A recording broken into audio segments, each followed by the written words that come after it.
नमस्कार, मैं हूं श्वेता रंजन। हर साल लाखों युवा यूपीएससी की तैयारी करते हैं, लेकिन कुछ ही होते हैं जो न सिर्फ परीक्षा पास करते हैं बल्कि सिस्टम को भीतर से समझते हैं और फिर उस अनुभव को आने वाली पीढ़ी, अगली पीढ़ी तक पहुंचाने का मिशन बना लेते हैं।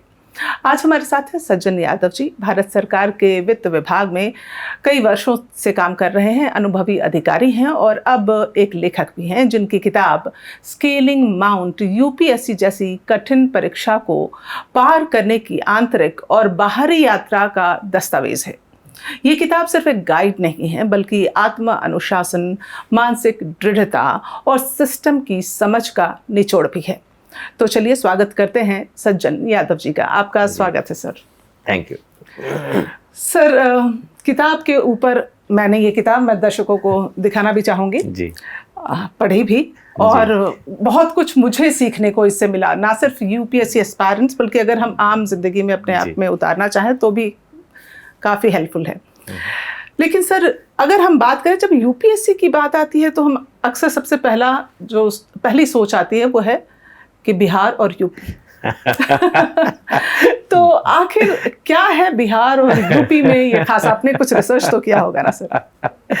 देखिए, बिहार और यूपी में जुनून है, मैं बोलूँगा कि इतना क्रेज़ है करने का, कुछ कर दिखाने का। एक तो कैरेक्टर अंदर से होता है। बिहार यूपी शुरू से ही एंटरप्राइजिंग रहे हैं, तो एक तो कैरेक्टर वैसा रहता है कि लोग कुछ करना चाहते हैं, कुछ बनना चाहते हैं, कुछ जीतना चाहते हैं, आगे बढ़ना चाहते हैं। वो तो एक इनर कैरेक्टर है, आई थिंक वो उनको खींच के लाता है। दूसरा, वो जो माहौल वहाँ बना हुआ है, चाहे वो शुरू से हम देखें तो जिस तरह का राजा महाराजा, नवाब, ठाकुर सब लोग होते थे, तो उन्होंने वो देखा है कि एक ऐसा वर्ग है जो बहुत अच्छे से रूलिंग क्लास है और एक रूल्ड क्लास है। वो बहुत ज़्यादा मेरे को लगता है वहाँ रहा होगा, तो उसको देख के दिखता है। हाँ, हर कोई चाहता है कि मैं रूल्ड क्लास में क्यों नहीं आऊँ, मैं उस जंप क्यों नहीं कर पाऊँ कि मैं आज कोई मेरे को रूल कर रहा है, कोई मेरे ऊपर डोमिनेंट है, कोई मेरे को मैं रोल मॉडल है मेरे लिए, तो मैं वैसा क्यों नहीं बन सकता हूँ। तो आई थिंक वो देख के, और इतना बड़ा जो जंप आप ले सकते हो आज की तारीख में, एकदम से जो आप रूल्ड से रूलिंग में चले जाते हो, वो यूपीएससी आपको पहुंचाता है।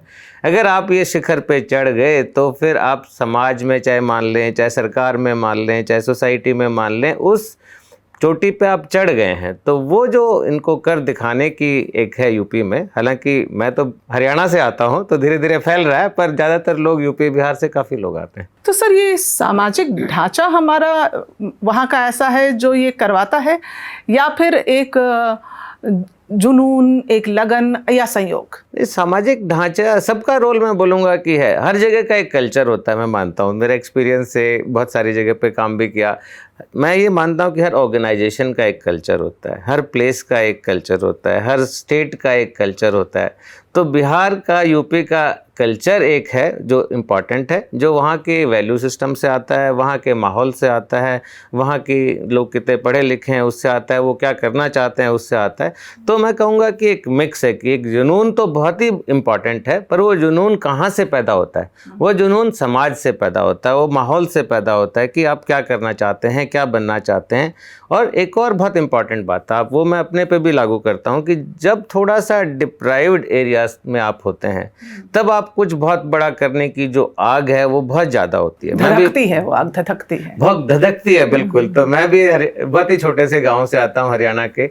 तो उस समय लगता है कि ये क्या है, क्यों नहीं हम बन सकते हैं? ये जो आईएएस ऑफिसर क्या होता है, क्यों नहीं बन सकते हैं? डीसी क्या है? हमारे हरियाणा में तो बहुत फेमस है, अगर कोई ज़्यादा अपना रौब जमाता है तो उसको कहते हैं क्या तू डीसी लगा हुआ है? तो मैं तो यही सोचता था कि डीसी होता क्या, जरा देखते हैं उसको बन के देखते हैं, बन के दिखाते हैं कि डीसी लगा हूँ। हाँ भाई, मैं डीसी लगा हूँ।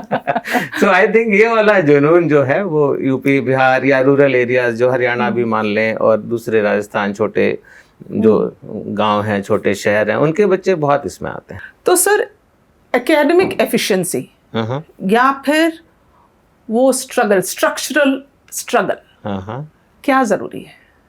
दोनों जरूरी है। देखिए, आइदर और नहीं है। बहुत लोग बोलते हैं स्मार्ट वर्क करो, हार्ड वर्क मत करो। मैं मानता हूँ कि दोनों ज़रूरी हैं। और जो आपने बोला एक स्ट्रक्चर्ड वे में और एकेडमिक एफिशिएंसी से, तो दोनों ही क्यों ज़रूरी है मैं बताता हूँ आपको। एक तो ज़रूरी है कि इतना बड़ा सिलेबस है, पहाड़ जैसा ही है, इसीलिए मैंने बोला स्केलिंग माउंट यूपीएससी।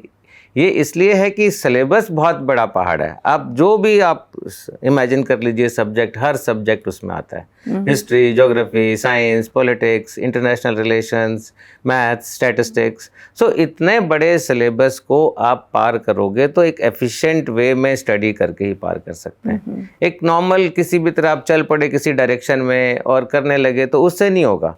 एक प्रॉपर आपका दिन का प्लान, आपका वीक का प्लान, आपका महीने का प्लान, आपके 3 मंथ्स का प्लान, वो पूरा साल भर का प्लान बना के तब तैयारी में शुरू करनी चाहिए, मैं मानता हूँ। और उसमें सिलेबस को इतनी बार रिवाइज करना है, कम से कम 4 बार, 5 बार, 6 बार। दूसरा, एफिशिएंसी इससे भी आती है कि आप हर कुछ चीज़ नहीं पढ़ रहे हैं। आजकल तो एक बड़ा चैलेंज है कि इतना इन्फॉर्मेशन का ओवरलोड है, हर जगह ज्ञान बट रहा है, चाहे यूट्यूब ले लीजिए, चाहे ऑनलाइन क्लासेस ले लीजिए। इससे मिस इन्फॉर्म भी हो जाता है। इससे मिस इन्फॉर्म भी होता है। इससे आप एक सब्जेक्ट बहुत ज़्यादा पढ़ लेते हैं, दूसरा सब्जेक्ट बहुत कम पढ़ पाते हैं, तो डिसबैलेंस, इम्बैलेंस हो जाता है। तो इसलिए बहुत ज़रूरी है कि एक स्ट्रक्चर्ड वे में किसी से पूछ के स्टार्ट किया जाए, स्ट्रक्चर्ड वे में टारगेट बना के उन टारगेट्स को अचीव किया जाए, बहुत लिमिटेड रिसोर्सेज से पढ़ा जाए, बहुत हर जगह ज्ञान लेने की कोशिश नहीं की जाए, और गाइडेंस भी हर जगह से 50 जगह से नहीं लें, क्योंकि हर कोई आपको कंफ्यूज कर देगा। आप चाय की दुकान पे भी ज्ञान बढ़ता है, राजेंद्र नगर में या मुखर्जी नगर में या पार्क में जाएंगे वहाँ भी ज्ञान बढ़ता है, वो सारा ज्ञान नहीं लें। दूसरा है कि कम समय से नहीं होगा, आपको जो हार्डवर्क करना है, ऐसा नहीं है कि आपने दिन में 8 घंटे पढ़ लिया, जितना आपका कंफर्ट लेवल है उतना पढ़ लिया। मैं बार बार कहता हूँ कि आपको अनकंफर्टेबल होना पड़ेगा, आपको असुविधा होनी पड़ेगी। You have to train yourself to be uncomfortable. आप बिल्कुल, आपको अपना लिमिट स्ट्रेच करना पड़ेगा, आपको अपना चादर को बढ़ाना पड़ेगा। आप कंफर्टेबल होकर नहीं काम कर सकते, तो कम से कम 12 घंटे पढ़ना ही पड़ेगा। तो स्ट्रक्चर्ड वे में, एफिशिएंट वे में, और परसिवरेंस जिसको बोलते हैं, लगे रहना है उस टारगेट के पीछे, तभी आप सक्सेसफुल हो सकते हैं। लेकिन जितने छात्र अपियर होते हैं सर, मैं जैसे देख रही थी कि 10 लाख में से महज कुछ नंबर ही, 1000 में ही शायद 1000 के आसपास सेलेक्ट होते हैं, सेलेक्ट हुए। आपकी किताब में ही मैं पढ़ रही थी जी। और ऐसे में बिहार के लोग और यूपी के लोग, या कहीं का भी मुझे लगता है ना, इसको एक प्रतिष्ठा बना लेते हैं कि यूपीएससी अगर क्लियर नहीं हुआ तो मतलब प्रतिष्ठा का सवाल है। ऐसा होना चाहिए सर? मतलब फिर ऑप्शंस क्या बच जाते हैं? एक बच्चा जो है लगा हुआ है, साल दर साल मेहनत कर रहा है, फिर ना निकले तो क्या कर सकता है? इसमें दोनों चीज़ें हैं। देखिए, जब तक आप अपने अंदर वो इनसिक्योरिटी नहीं लाएंगे, आप प्रतिष्ठा बनाना बोलते हैं, मैं उसको इनसिक्योरिटी बोलता हूँ, और डर बोलता हूँ कि मैं पास नहीं हुआ तो मैं क्या करूँगा, या मैं इनसिक्योर हूँ कि मेरे तो साथी आगे बढ़ रहे हैं, वो तो पता नहीं आगे MBA भी कर लिया, नौकरी भी कर ली, इंक्रीमेंट भी लग गई, और मैं यहाँ पे लगा हुआ हूँ पढ़ाई करने में, पता नहीं फ्यूचर क्या होगा। तो थोड़ा डर, थोड़ी इनसिक्योरिटी ज़रूरी है, तभी आप उस कंफर्ट जोन से बाहर निकलेंगे, तभी आप टारगेटेड वे में पढ़ेंगे। तो ये बहुत इंपॉर्टेंट है। दूसरा है कि ये ऐसा नहीं सोचें कि ये एग्ज़ाम में 1000 ही लोग कुछ बन पाते हैं, कुछ सीख पाते हैं। ये एक तो उससे बहुत सारी और अपॉर्चुनिटी खुलती हैं। आप कोई भी कॉम्पिटिटिव एग्जाम ले लीजिए, उसमें सिलेबस तो लगभग सेम है। जनरल स्टडीज को आप मान के चलेंगे, चाहे वो स्टेट सिविल सर्विसेज एग्जाम है, चाहे सेंट्रल आर्म्ड पुलिस फोर्स का एग्जाम है, चाहे RBI का एग्जाम है, चाहे नाबार्ड का एग्जाम है, चाहे और भी बहुत सारे हमारे एग्जाम्स हैं। तो बहुत बच्चे साइड बाय साइड उनमें भी निकल जाते हैं, अपना एक करियर ढूंढ लेते हैं। मेरी बुक में भी आप पढ़ेंगे कि भरत सिंह है, वो अल्टीमेटली वो शुरू में उसने ट्राई किया तो नाबार्ड में चला गया या किसी दूसरे सर्विस में चला गया, और जो नहीं भी जो कि सर्वेंट क्वार्टर से बंगलो तक पहुंचा वो भरत सिंह, जी मैंने पढ़ा। बिल्कुल। और दूसरा ये भी इम्पॉर्टेंट है कि इसमें सीखते बहुत हैं बच्चे, जो कॉन्फिडेंस आता है, जो स्किल सेट डेवलप होती हैं, उसकी जो मेहनत है, उससे जो डिसिप्लिन आता है बच्चों में, वो चाहे वो किसी फील्ड में बाद में चले जाएं, उसमें हर जगह वो जाके एक्सेल ही करेंगे, हर जगह सक्सेसफुल होंगे, क्योंकि इतना ज्ञान मिल गया, इतना डिसिप्लिन और सिंसियरिटी आ गई, इतना आपको टारगेटेड वे में काम करना आ गया, टारगेट सेट करना आ गया, टारगेट अचीव करना आ गया। तो वो हर फील्ड में, जनरल लाइफ में भी they will be very successful. Evolve करता है इंसान, डेफिनेटली बहुत ज़्यादा डेवलपमेंट होता है प्रोसेस से। लेकिन अगर आप वाकई में करना चाहते हैं, ऐसे नहीं है कि भेड़ चाल में या पीयर प्रेशर में या पेरेंट्स के कहने पे कर लिया, जब तक आप अंदर से नहीं करना चाहते हैं तब तक आप नहीं करें। जब आपके मन में ये जुनून है वापस, ये है कि मेरे को तो बनना ही है, मेरे को यूपीएससी करना है, बिकॉज मेरे को उस दोनों चीज़ें हैं, एक तो आपको काम करने का बहुत अच्छा मौका मिलता है, जॉब सेटिस्फेक्शन बहुत मिलती है, दूसरा ऑब्वियसली प्रतिष्ठा है, रेपुटेशन है, वो सब है। तो जब आप वाकई ही उसके लिए काम कर रहे हैं तभी आपका मन है, तभी जाएं। ऐसे नहीं पीयर प्रेशर में आप 3-4 साल खराब करेंगे, मैं उसके बिल्कुल फेवर में नहीं हूँ। सर जैसे कि पहले लोग तैयारी के लिए दिल्ली आ जाते थे कि चलो दिल्ली, अब नए हब भी निकल कर आए हैं। बिल्कुल। तो जो कोई ऐसा छात्र या ऐसा एस्पायरेंट जो तैयारी करना चाहता है वो किन किन शहरों की ओर रुख कर सकता है या कहाँ कहाँ की सुविधाएं मिल सकती हैं? देखिए, मैं तो कहूँगा कि सबसे बढ़िया है अपने जहाँ पे हैं वहीं पे तैयारी करें। सेल्फ स्टडी से सेल्फ स्टडी से बिल्कुल होगा। और आजकल तो वो सब ख़त्म हो गया जो डिस्टेंसेस थे ना, इतनी टेक्नोलॉजी आ गई है, आपको ऑनलाइन क्लासेस हैं, आपको यूट्यूब पे बहुत बड़ा अच्छे लेक्चर्स मिल जाते हैं और सेल्फ स्टडी में समय की वेस्टेज कम होती है। आप कोचिंग में जाएंगे, दिल्ली आके रहेंगे, अनकंफर्टेबल वैसे ही हो जाएगा, आपको खाने का हिसाब नहीं रहेगा, सेहत पे असर पड़ेगा, बहुत छोटा सा कमरा मिलेगा। हम लोग बैठे हैं, इससे तो 1/10 कमरे में बच्चे रहते हैं जिसमें एक बेड आता है और एक छोटा सा टेबल आता है, तो ध्यान रखने वाला कोई नहीं होगा, फ्लैटमेट से झगड़ा होगा, मतलब बहुत चीज़ें होती हैं दिल्ली आके, बहुत एक और कुछ महीने लग जाते हैं। डिस्ट्रैक्शन बहुत बड़ा होता है। छोटे शहर से बच्चा आ गया, पेरेंट्स नहीं है, तो बहुत फ्रीडम उसको मिलेगी, कहीं भी बहुत सारी अपॉर्चुनिटी हैं, रात में जाने की, दिन में घूमने की, अपना एंटरटेनमेंट की, दोस्तों से मिलने की। तो मेरे हिसाब से बेस्ट है आप जहाँ पे हैं वहीं पे पढ़ाई करें। जैसे इसमें आप देखेंगे अंजलि शर्मा है, सिक्किम में थी, सिक्किम में ही रह के उसने अपने घर पे रह के पढ़ाई की। तो जहाँ है वहाँ पे रह के कर सकते हैं। लेकिन कई बार आपको लगता है कि नहीं, आपको 1-to-1 कोचिंग की ज़रूरत है या क्लासरूम टाइप कोचिंग से ही आप पढ़ सकते हैं, तब आप आइए, जो भी शहर हैं, छोटे शहर में जा सकते हैं तो छोटे में जाइए। अब आजकल तो प्रयागराज में हो रहा है, हर शहर में हो रहा है, इनफैक्ट भोपाल में हो रहा है, जयपुर में है, साउथ में, त्रिवेंद्रम में है, हर जगह पे हो रहा है। तो जहां आप कंफर्टेबल हैं, जहां आपका समय कम बर्बाद होता है, जहां आपको सही माहौल मिलता है तैयारी करने का, जहां आप एफिशिएंटली पढ़ सकते हैं, स्ट्रक्चर्ड वे में पढ़ सकते हैं, वहीं पे जाएं। ज्ञान के लिए कोई एक जगह से दूसरी जगह जाने की ज़रूरत नहीं है, आजकल सब जगह मिल रहा है। सर अगर कोई ये मन में सोचे कि मुझे एक यूपीएससी क्लियर करना है, पहला स्टेप क्या होना चाहिए? पहला स्टेप पढ़ाई शुरू करने के लिए, ये बिल्कुल पुराने जमाने से ना सेम स्टेप है, आगे भी सेम रहेगा। NCERT की किताबें। ओके ठीक है, चाहे मैं करता था, मेरे से 20 साल पहले भी जो करते थे, मेरे से 20 साल बाद भी जो कर रहे हैं, या और आगे भी करते रहेंगे, आप शुरुआत करें NCERT की किताबों से। जो सब्जेक्ट में आप अच्छे हैं उसमें 11th-12th से शुरू करें, 11th-12th क्लास की बुक से। जो सब्जेक्ट में आप कमज़ोर हैं थोड़े, उसमें आप क्लास 9-10th की किताबों से शुरू करें, या और कमज़ोर हैं तो और पीछे चले जाएं, 7th-8th की किताबों से शुरू करें, फिर 9-10th पे आएँ। एक बार आपने NCERT की किताबें ढंग से पढ़ ली है, उसके बाद में आपकी 80% तैयारी हो जाती है। फिर आपको एक्स्ट्रा जो बुक्स हैं, एक आध, मैं फिर कहूँगा कि बहुत टारगेटेड पढ़ना है तो हर सब्जेक्ट की NCERT के साथ केवल एक किताब और पढ़ें। आप 10 किताबें पढ़ने लग गए एक सब्जेक्ट की, तो फिर आप कवर ही नहीं कर पाएंगे इतना पहाड़ जैसा सिलेबस। तो NCERT की बुक सबसे पहले 2-3 राउंड NCERT पढ़ लें, उसके बाद में आप शुरू करें दूसरी किताबों से। सर जब यूपी बिहार जैसे के जो बच्चे हैं, उनका अक्सर जब फाइनल स्टेप आता है तो इंटरव्यू में उनको दिक्कत होती है। अंग्रेजी कितना इम्पोर्टेंट होता है सर?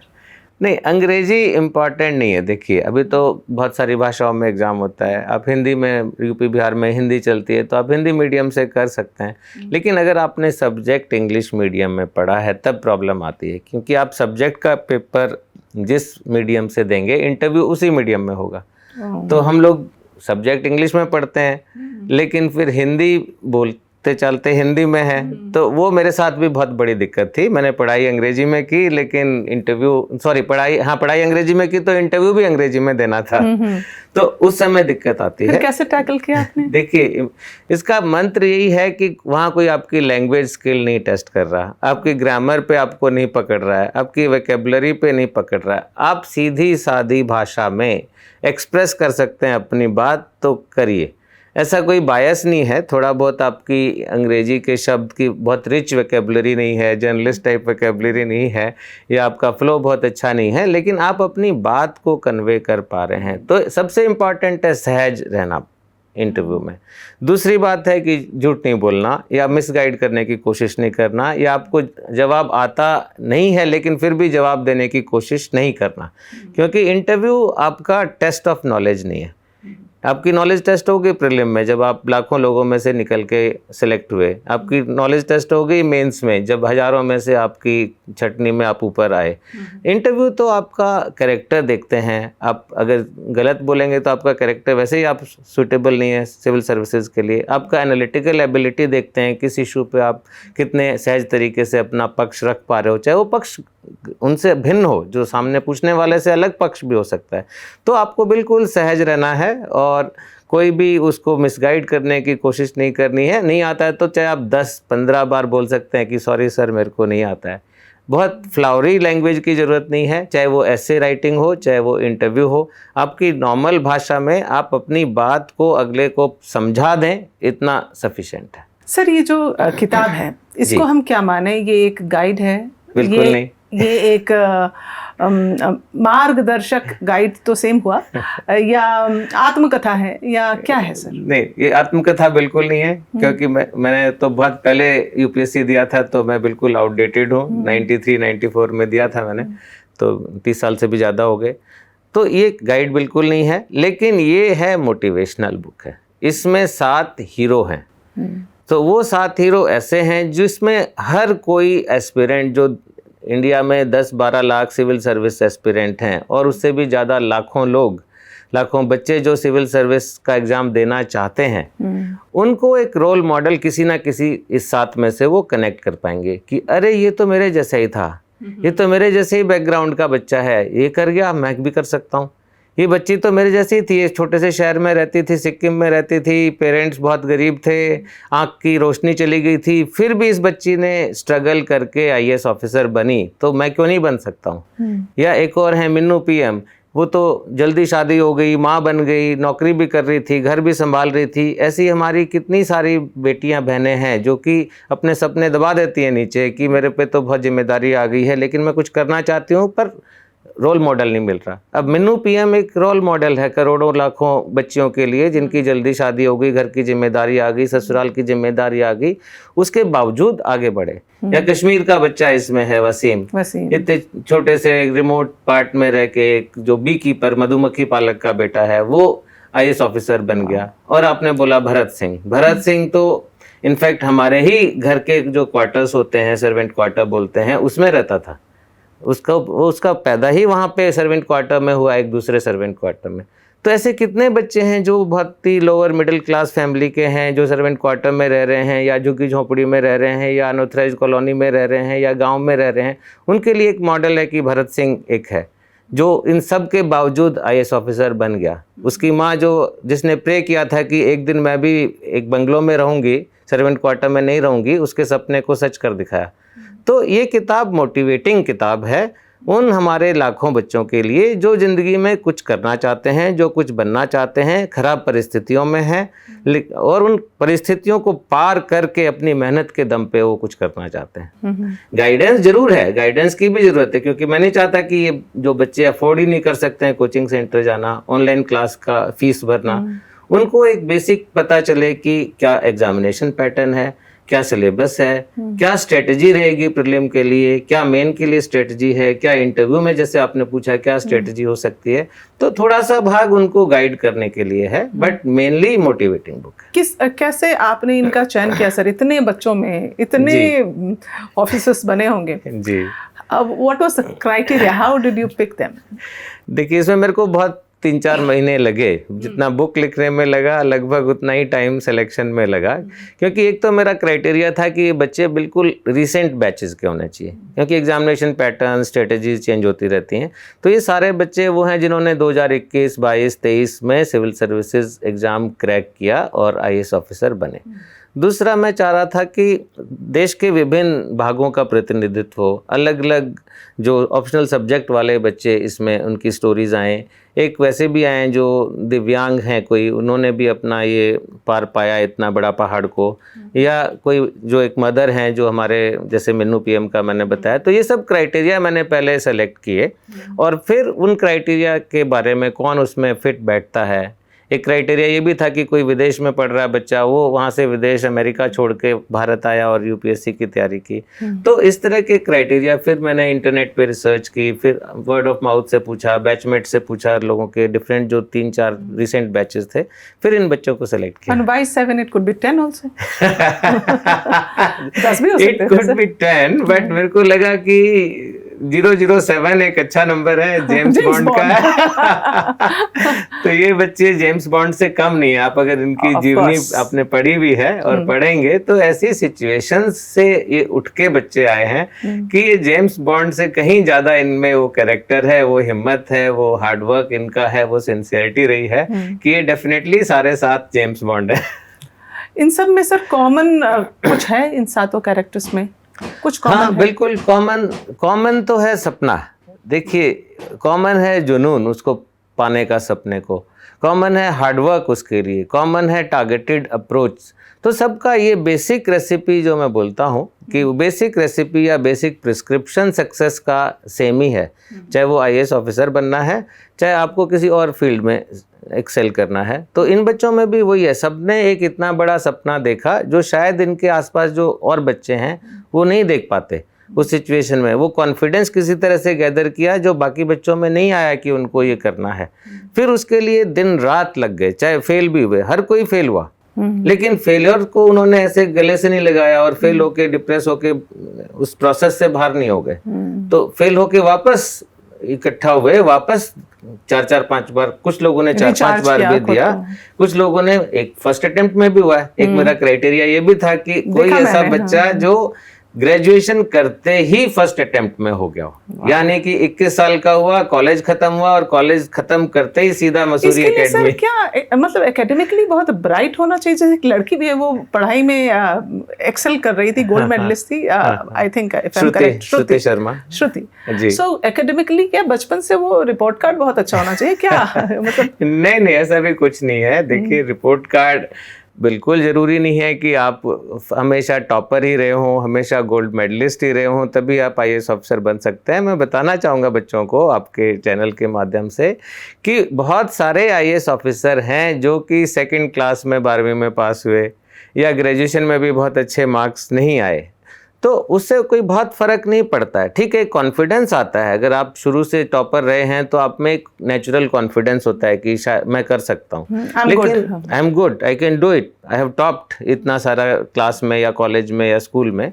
लेकिन दूसरे भी बच्चे हैं जो लेट ब्लूमर होते हैं, जो उस समय इतना अच्छा नहीं किया, चाहे उनका बैक बेंचर्स होते हैं, बैक बेंचर होते हैं, बहुत ऐसे होते हैं जो इजी गोइंग होते हैं, तब उनका इतना क्लैरिटी नहीं होती है, इतना एकेडमिक इंटरेस्ट नहीं होता है, लेकिन बाद में वो सपना पूरा करने लग जाते हैं, वो एक टारगेट आ जाता है उसका, तो बाद में लेट भी शुरू कर सकते हैं, उस समय भी। और दूसरी बात है, बहुत सुपर इंटेलिजेंट बच्चे नहीं होते हैं इसमें मैं ये मानता हूँ, सुपर इंटेलिजेंट बच्चे की नहीं आते हैं, मैं ये भी मानता हूँ। ज़्यादा सुपर इंटेलिजेंट बच्चे और दूसरे फील्ड में जाते हैं, क्योंकि इसमें बहुत सारी चीज़ें पढ़नी हैं, बहुत सारा सिलेबस पढ़ना है। तो इसमें चाहिए बच्चे जो कि हार्ड वर्किंग हों, जो लगातार लगे रहें, जो अच्छी एनालिटिकल एबिलिटी जिनमें हो, जो चीज़ को जल्दी एनालिसिस कर लें, प्रॉब्लम को एक जल्दी सॉल्व कर लें। तो इस तरह की चीज़ें मेंस में स्पेशली और इंटरव्यू में इस तरह की कैरेक्टरिस्टिक्स देखी जाती हैं। तो बहुत सुपर डुपर इंटेलिजेंट होने की ज़रूरत नहीं है, आप में ये क्वालिटी, हार्डवर्क की, सिंसियरिटी, परसिवरेंस, ये क्वालिटी होनी चाहिए। सर, आपने कहा कि आपके समय से और अब के समय में काफ़ी बदलाव आया है इन द एग्जामिनेशन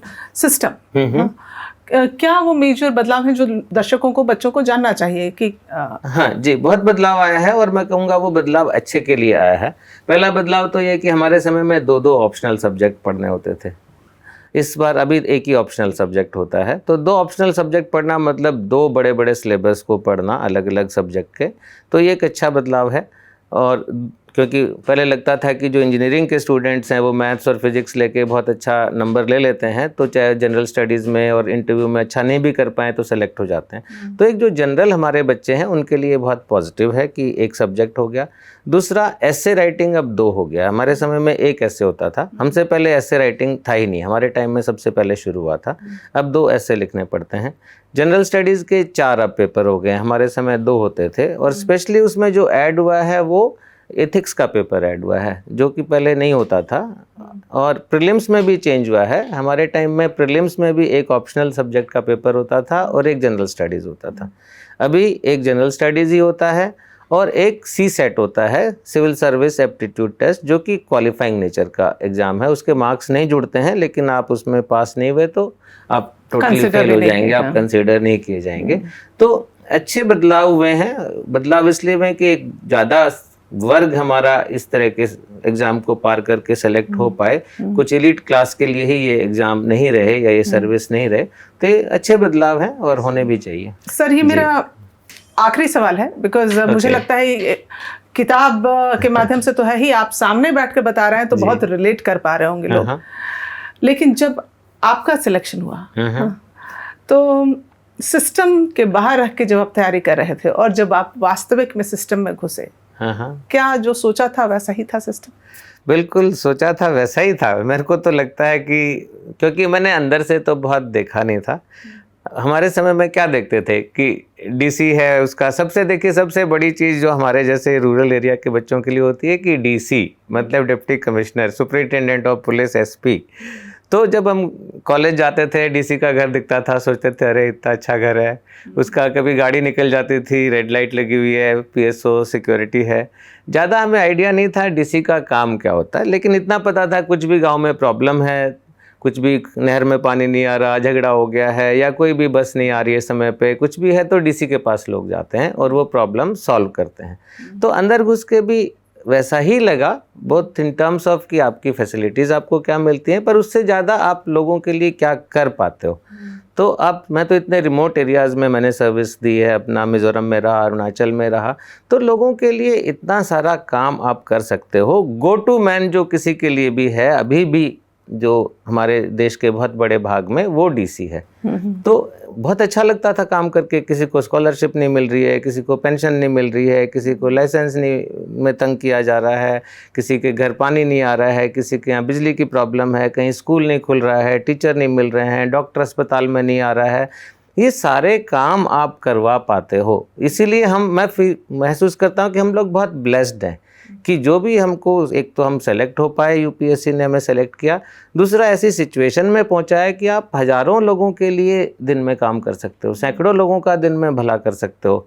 और वो आपके पास वो सारे रिसोर्सेज हैं, सरकार के रिसोर्सेज हैं, पर वो मैन पावर है, पैसा है, रिसोर्सेज हैं कि आप किसी भी तरह की प्रॉब्लम है उसको सॉल्यूशन कर सकते हो। जो आदमी दुखी हो के आपके पास उम्मीद से आया है, उसकी उम्मीद पूरी कर सकते हो। तो ये मैंने माना और मैं बहुत फॉर्चुनेट हूँ कि ये मैं 30 साल से ऐसा काम कर रहा हूँ और मुझे बिल्कुल जैसा मैंने सोचा था उससे भी better in terms of job satisfaction, in terms of मैं क्या सोसाइटी के लिए कर सकता हूँ, मेरे को बहुत अच्छा लगा। Thank you sir, thank you for coming to our show. Thank you.